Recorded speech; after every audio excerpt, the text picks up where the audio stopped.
And the shooting of Good, deeply divisive, often falling along party lines. We want to serve you, the viewer. We want to bring you diverse perspectives tonight from both sides of the aisle. We will go to Democratic Minneapolis City Council member in just a moment. First, I want to bring in our first guest for his perspective. We are now joined by Republican Congressman Pete Stauber, who represents the state of Minnesota. Representative, I appreciate your time tonight, and I'm interested, what is your reaction to the protests we're seeing across the country in the wake of the shooting that killed Good?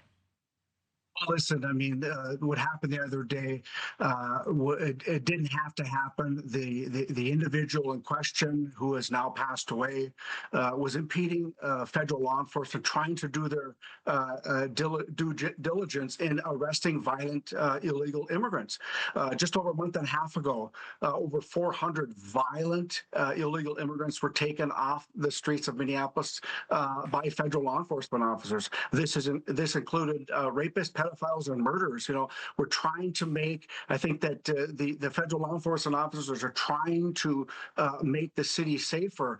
We want to get these violent individuals off our streets and out of our communities. It's going to be much safer. It makes it harder when somebody impedes with their vehicle or other instruments, like we saw earlier this week.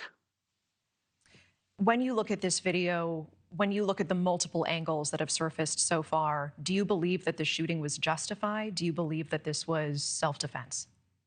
Very few people in Congress have ever worn the local law enforcement uniform, and I'm one of them. And I have been in two violent situations. You have an officer who has given the command for the individual to get out of the car. An officer feels that his life is in danger. In the state of Minnesota, if you feel that your life is in danger of death or great bodily harm, you can use deadly force to stop that threat against you or others.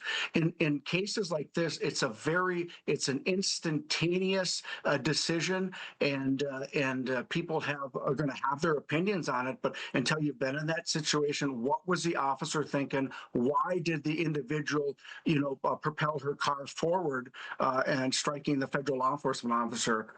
We want to protect the First Amendment in this country, freedom of speech, but peaceful, not using your vehicle as an impediment so law enforcement agencies and their vehicles have to go around you.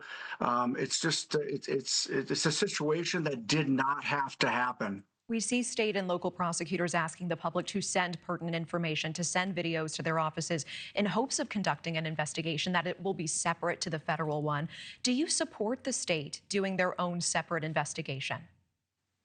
Minneapolis, the city of Minneapolis is a sanctuary city. They haven't cooperated with federal law enforcement for several years. They've deemed themselves free of the federal law enforcement. They haven't cooperated. And again, if your viewers look at, we experienced something very similar with George Floyd. It's the same governor, Tim Walz, the same Attorney General, Keith Ellison, and the same Minneapolis mayor.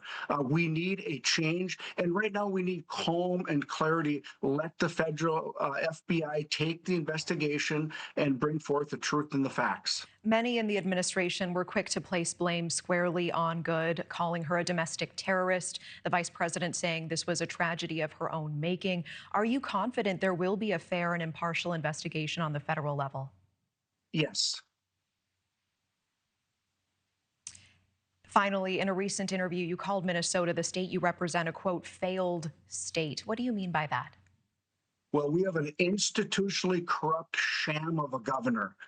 Again, we have massive fraud, billions of dollars of fraud, and it's just unconscionable. And he hasn't terminated or fired one employee over this. And there's frustrations across the state of Minnesota, frustrations with the fraud and frustrations with the lack of leadership. And quite frankly, that's why he left the governor's race for his third term earlier this week. He knew that Minnesota had enough of his failed leadership. Congressman Pete Stauber, appreciate your perspective tonight. Thank you so much for coming on. Thank you. We do want to welcome in now Democratic Minneapolis City Council member Aurin Chowdhury. Thank you so much for joining us tonight. And first, I just want to get your reaction to what you just heard from Congressman Stauber there. Thank you so much for having me. My reaction is that is just a political statement that is really, really divisive and is set forward to put forward a narrative that's just propaganda. It's telling the American people not to believe what they see with their own eyes. The fact of the matter is Renee Good was doing constitutional observation. She was trying to let vehicles through. ICE agents came forward. They grabbed at her vehicles. The particular ICE agent, Jonathan Ross, that shot and killed her, went around in front of her vehicle, which is particularly dangerous for him. She told him, "I don't hate you. I don't hate you." And she turned her wheels to leave, and he shot twice, an extreme, excessive amount of force. She had whistles. They had guns. A United States citizen was murdered in cold blood in the middle of the day. That deserves an independent investigation. And from the get-go, the leaders at the federal level have tainted their ability to be unbiased by stating that she's a domestic terrorist and stating that this was self-defense before any investigation was done. And now they're trying to keep the Minnesota Bureau of Criminal Apprehension out of it. And they are a nonpartisan agency. What he said was absolutely propaganda. And this is not about red or blue. This is about right or wrong. No one should die trying to observe, trying to stand up for other people's constitutional rights. And additionally, we have a strong state. We have a strong city where people care for one another, where families have strong community schools, where people rely on their neighbors. I always say Minnesota is a very cold place, but there's people with warm hearts living here. And we do our best to try to work and live with our neighbors, regardless of what their political beliefs are. This absolutely shouldn't have happened. And any type of violence that's happening in our city, the root of it is the ICE operations and these agents that have been completely lawless, in my view. They have detained U.S. citizens. They have detained educators without cause. So Councilmember, let me ask you, before we run out of time here, House Republicans arguing the ICE agent's use of force was justified, that he acted in self-defense, that the vehicle posed a threat, that officers deserve our respect and support. What is your response to this?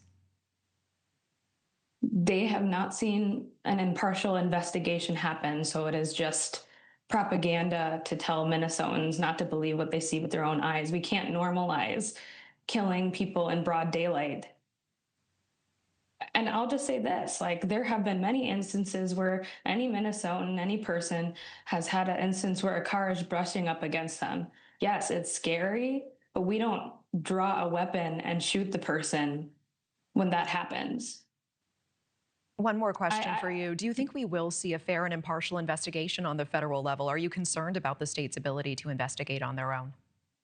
I am not concerned about the state's ability to investigate on their own. They need to get the information and evidence. They have done so many independent investigations. It's in a nonpartisan agency, and the federal government should allow for this information to come through. Otherwise, we're going to lose the trust of the American people. This is about democracy. This is about following the rule of law. This is about caring for our neighbors. And this is about safety. And right now, the shooting that took place has created so much chaos and so much fear and a lack of safety.